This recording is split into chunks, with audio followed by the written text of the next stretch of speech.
right, get on the road. Let's roll. This is what happens when you're relaxing for the evening and you end up inheriting another project. Well, we got another problem.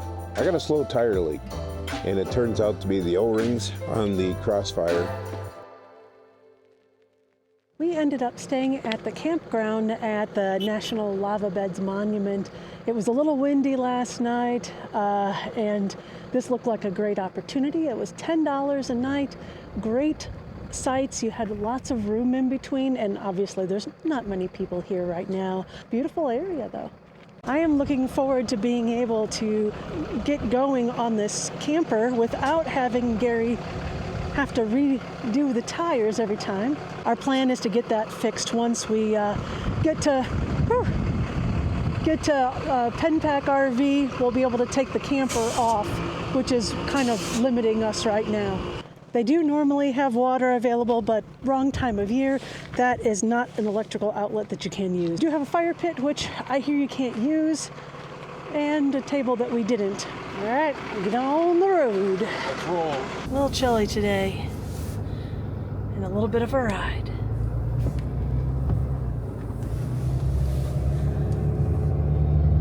Continue on Lyons Road for 1 mile. This is what happens when you're relaxing for the evening and you end up inheriting another project. Our diesel heater started smelling, so we think Gary has figured out a problem, but we think one of the band clamps just was no longer holding, so Gary's working on it. Chinese stuff, you gotta appreciate it. It just doesn't work. So, no relaxing evening for us. Bummer. So yeah, this is the crappy band clamp that they give you for that stuff. I knew better than to use these. They are worthless, so I'm gonna go get some real ones.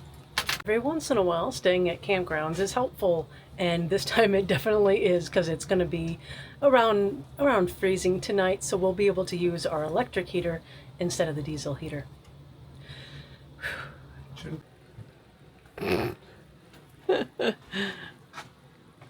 We're going to test it before putting it back together. Even though we love boondocking, there are times when going to a campsite is really beneficial. Right now, we have been at a campsite for just one night, and we're flushing our tanks and adding water to get prepared to go to the next excursion, which will be going to Penpac RV. We do have a 1,000 Trails membership. I'm not sure if I would recommend that, but for us, it works well because we can use that as a free site to grab water and dump our tanks and stay there for a couple of days if we needed. It's also nice to be able to go to a campground after getting groceries, because all of the packaging is just a lot of garbage, and it's very difficult to get rid of that garbage on the road. So going to a campground has been kind of our go-to these days. It may or may not work for you, but the annual campground pass is probably something that you could try. Most of those campgrounds are in the southeast and out here in the west. There's really not much in the middle area. I didn't think we were going to use it too much because, again, our focus is boondocking, but it has come in handy quite a bit this trip. We're all set to do boondocking at Dan's. It's not like we don't boondock every day. Almost every day. Being in a park. It is nice to be in a park.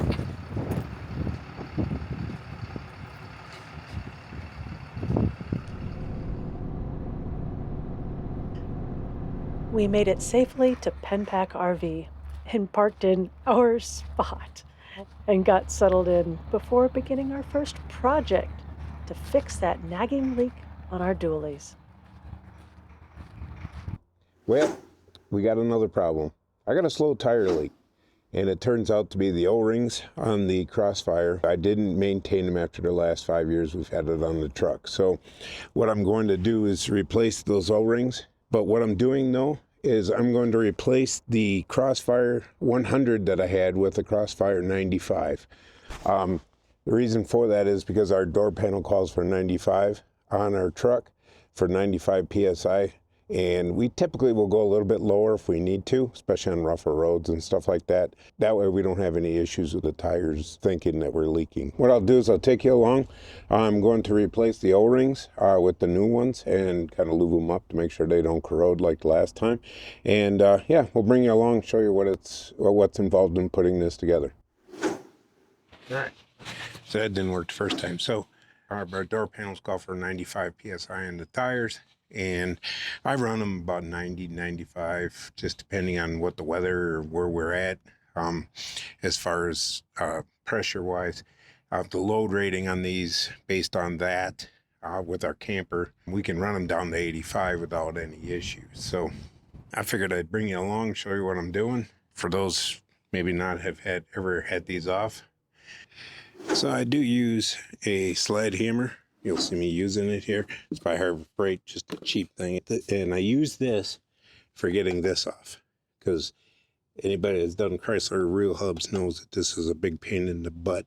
And so far, this seems to be about the best way to do this. So you just slide. I use this little tip. Just watch your fingers, and you're just going to hook that hook in there, and you'll see it start to move. So again, just hook it into the rim. Whoop. And bango, should pop right off. Now I just got to get the lug nuts off. I'm going to use a hand wrench. I don't have a pneumatic right handy. Well, I probably do. I do, but I'm just too lazy to pull it out. So all I'm going to do is put a breaker bar together. And it's a 22 millimeter for those that don't know. All right, all the nuts are free to kind of freeze things up. A 1/2 inch takes these off, takes the wheel nuts off.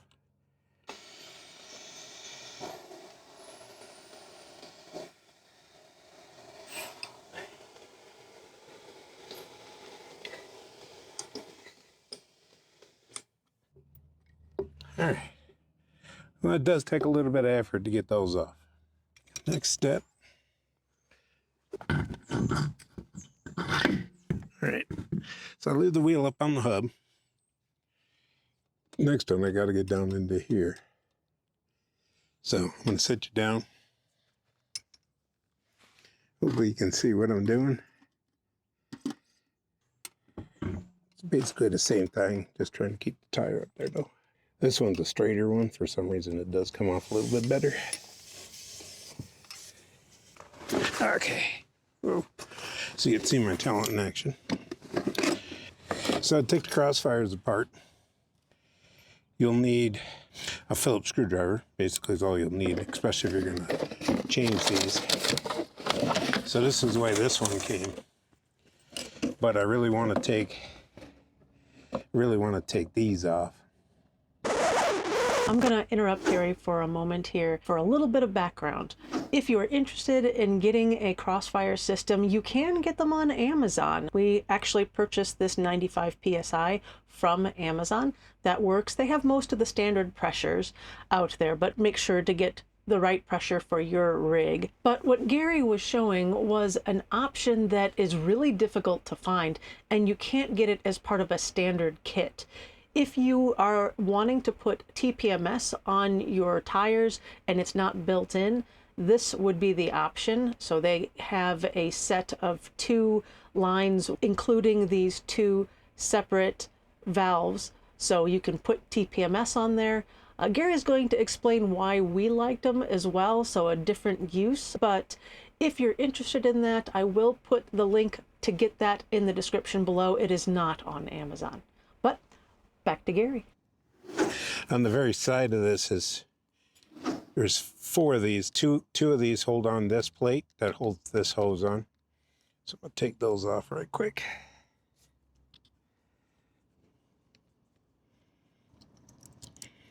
So all the magic happens in this portion, obviously. So I take that off. And then all the hose does is come right out. So these are the side valves. What this does is now it allows me to air up the front tire, and then the other side allows me to air up the inner dually tire independently. When the one tire is really low, but the other one is not, because the check valve in there is flipped over so you don't lose both tires. When the check valve switches over, it doesn't always engage back to fill up both tires. So I heard through the grapevine that these will work better if you have these inflatable nozzles and fill up the one side that's flat first. And then before I stick it in there, I will lubricate that. And I just use some pump plumbing grease to put in there to kind of keep the corrosion down and keep the seals supple. So I'm just taking a little bit, just putting it on the end, just coating those so when I slide it in here, it won't damage those O-rings. And I'm going to put this plate, it's notched, and it goes right in there like so. All right, and they got good lock washers, so you just want to make sure they're really good and snug. All right, so one side's done. Now I just got to do the other side. Did forget one thing though. Before we put it all together, we got to put that bracket in. So nice folks at Crossfire and or Dual Dynamics are out of Lincoln, Nebraska. They give you two brackets, one on H and a B, and the other one, to be honest, not quite sure what that does. To be honest, not sure exactly how the H and the B works, but it doesn't work for my truck anyway. So there's instructions in there that'll walk you through that. But this A and T is what I need for the truck. On the valve itself, the new one, it comes with a new bolt and lock washer. Next, going to put this on here. What I'm trying to do is just get it straight up and down off of there, so it's not turned in any way.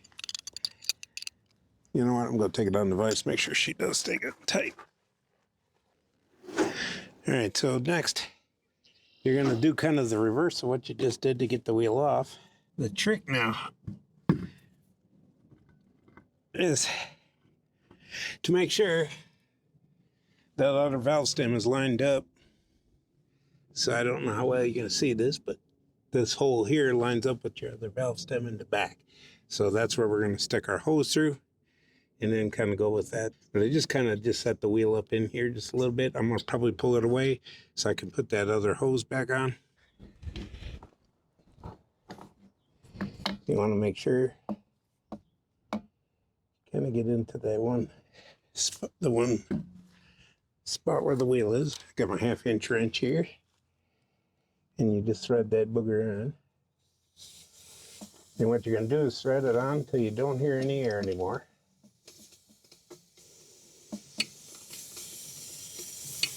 You will lose some air. So you can hear that. No air now. It says 1 1.5 turn past that. So, according to the book. All right. So what I do, hope y'all can see this, these big tires, is I get my legs in here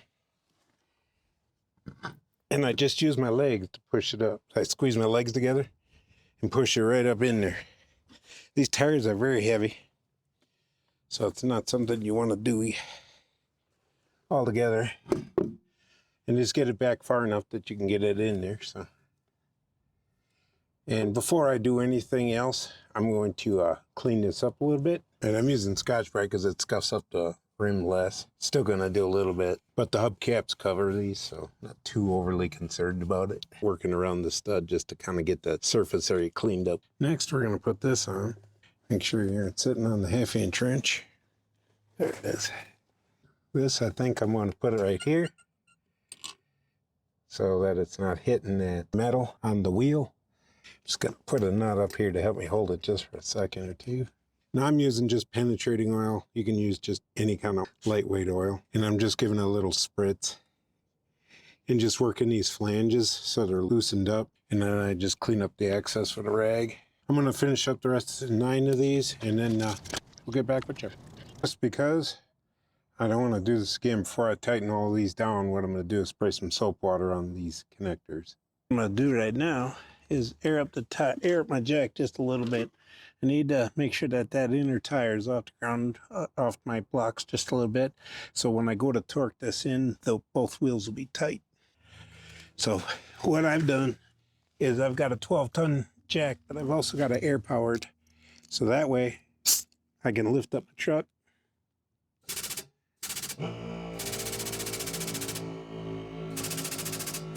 I can get the truck up off the very easily using the air compressor. You can hear the air compressor in the background. Sorry about that. I already had those snugged up, so you can see just lifting that tire how much it changes all of this. So you can tighten them back up again. Because these are all snugged down just a minute ago, so you got to make sure that you raise this. So even though you put on the yellow blocks to take it off, you got to make sure you jack it up to make sure that inner dually gets torqued as well. Around 12 o'clock, 6 o'clock, something like that, just the opposite, 180 degrees. I just give it a little snug down. Then I go around and I just do the rest of them. So I'll do a 9 o'clock and a 3 o'clock. Just giving them a snug down. They're not torquing them with the breaker bar. I will bring out my torque wrench in just a minute. So now our wheel will be set up there in place. So before I torque it, I'm going to go get my water bottle and I'm going to make sure that I don't have any leaks. Looking for any soap bubbles that might be coming up around these valves here. So I'm looking for the soap. Trying to, any hose, any big bubbles. So I don't see any bubbles. So obviously my sprayer is going to put a little bit in there, but I don't see any other soap bubbles. So I'm thinking I'm pretty good. All right, so now I can torque the wheels. So the range on this torque, according to the manual, is 120 to 160. So what I usually do is put 150 on, but I'll start out at 100 just to kind of get everything seated well. So now I'm going to bring my torque up to 150 foot-pounds. What I've got to do now is grabbing my hubcap. What I'm going to try to do is position this so this hose won't touch. Now the big trick, and I can't show you this because it's obviously done already, but I did notch up my hubcaps to fit this. So you'll probably end up having to do that. In fact, I'm pretty sure you will be able to have to. And then line this up again. So I'm trying to get that so my hose isn't touching. Yeah, so now I'm not touching. Let's make sure the hubcap's gonna fit. Yeah, bullseye. Okay. Here. You can kind of see now I got the hoses clear there. I've got a clear gap up here. We're all set there, so. All right.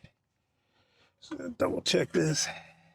It looks like it should work. All right.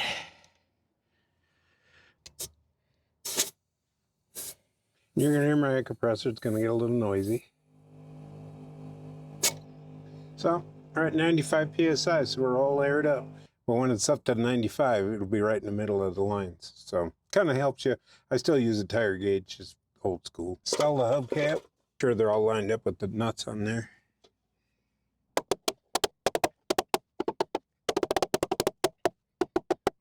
And you will hear the difference when you get it all the way on. So you get more of a solid ring. And just be gentle, it should go back on.